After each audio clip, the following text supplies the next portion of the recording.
আজকে আমি বানিয়েছি ভেন্ডি আলুর তরকারি। এটা বানানোটাও একেবারে সোজা, আর খেতে কিন্তু সত্যিই অসাধারণ। রুটি, লুচি, পরোটা, এমনকি ভাতের সাথেও এটা দারুণ সুস্বাদু। রাত্রি ডিনারে রুটির সাথে এটা অত্যধিক ভালো। আমি এখানে প্রায় 300 থেকে 350 গ্রাম মতন কচি কচি ভেন্ডি নিয়ে নিয়েছি। ভেন্ডিগুলো আগে থেকে ভালো করে জল দিয়ে ধুয়ে জল থেকে তুলে রাখলাম। এবার একটা শুকনো কাপড় দিয়ে ভেন্ডির গায়ের জলগুলোকে ভালো করে মুছে শুকনো করে নিলাম। ভালো করে সব শুকিয়ে নিলাম ভেন্ডিগুলোকে, যাতে গায়ে জল না থাকে। এবার ছুরি দিয়ে ভেন্ডির মাথাটা আর নিচের পোর্শনটা একটু কেটে মাঝখানটা একটু চিড়ে দিয়ে দেখছি যে ভেতরে কোনো পোকা টোকা কিছু আছে কি না। এইভাবে সমস্ত ভেন্ডিগুলোকে আমি কেটে নিলাম। এবারে নিয়ে নিলাম কতগুলো আলু। আলুগুলোকে খোসা ছাড়িয়ে নিয়ে এবার লম্বা লম্বা করে পাতলা পাতলা করে কেটে নিচ্ছি। আলু দিয়ে করলে পরে রান্নাটা খুব টেস্টি হয়, এই জন্য আমি আলু দিলাম। যত সম্ভব পাতলা পাতলা করে আলুগুলো কেটে নিয়েছি। আমি এখানে মাঝারি সাইজের 5-6টা আলু নিয়েছি।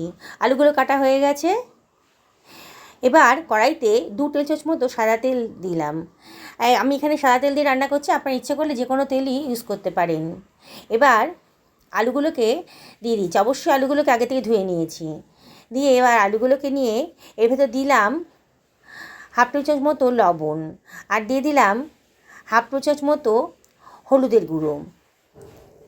দিয়ে একটু নাড়াচাড়া করে এটাকে আমি একটু ফ্রাই করে নেব। একটু নাড়াচাড়া করে নিচ্ছি, নিয়ে এটাকে একটু ফ্রাই করে নেব। গ্যাসের ফ্লেমটা হাইতেই রেখেছি। বন্ধুরা, রান্নাটা খুবই টেস্টি, রুটি পরোটার সাথে কিন্তু দারুণ লাগে, ভাতের সাথেও কিন্তু মন্দ লাগে না। ঢাকা দিয়ে দিলাম 5-6 মিনিটের জন্যে। আলুগুলো ভাজা ভাজা মতো হয়ে গেছে। এবার আমি আলুগুলোকে একটা পাত্রের ভেতর তুলে রাখছি।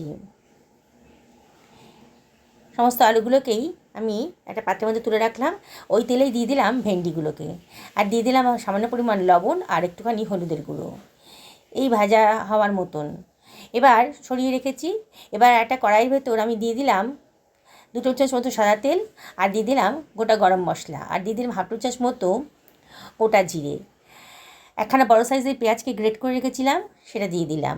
দিয়ে দিলাম 1 টেবিল চামচ মতো আদা রসুনের পেস্ট, 1 টেবিল চামচ মতো হলুদের গুঁড়ো, 1 টেবিল চামচ মতো জিরের গুঁড়ো, 1 টেবিল চামচ মতো ধনের গুঁড়ো, আর 1 টেবিল চামচ মতো লঙ্কার গুঁড়ো। লঙ্কাটা অবশ্যই আপনারা নিজেদের পছন্দ মতো দেবেন, যে যেমন ঝাল পছন্দ করেন। এবার দিয়ে দিলাম 1 টেবিল চামচ মতো লবণ। এবারে সামান্য একটু জল দিয়ে আমি মশলাটাকে ভালো করে কষিয়ে নিচ্ছি। খুব ভালো করে কষাতে হবে, আর অনবরত কিন্তু নাড়তে হবে, না কিন্তু পোড়া লেগে যাবে। মশলাটা কষানো হয়ে গেছে। এবার আমি দিয়ে দিলাম 2 টেবিল চামচ মতো দই, আর দিয়ে দিলাম সামান্য একটুখানি জল, দিয়ে আবারও মশলাটাকে ভালো করে কষিয়ে নিচ্ছি। দেখুন মশলার গা থেকে কিন্তু তেল বেরিয়ে এসছে। এবার ভেজে রাখা আলুগুলোকে আমি এর ভেতর দিয়ে দিলাম, দিয়ে আবার একটু নাড়াচাড়া করে দিচ্ছি। দিয়ে ঢাকা দিয়ে দিলাম মিনিট 3-4 জন্যে।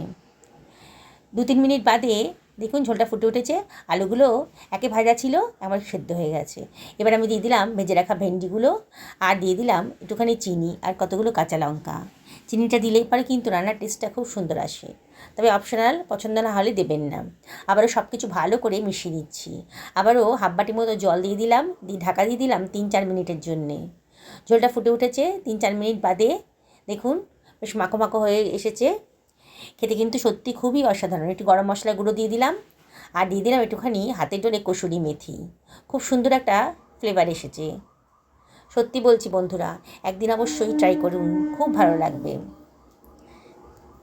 রান্নাটা কমপ্লিট হয়ে গেছে। আমি একটা পাত্রের মধ্যে রান্নাটা নামিয়ে রাখলাম। বন্ধুরা দেখুন কত সুন্দর দেখতে হয়েছে, খেতে কিন্তু সত্যি অসাধারণ। সকলে ভালো থাকুন এই কামনাই করি।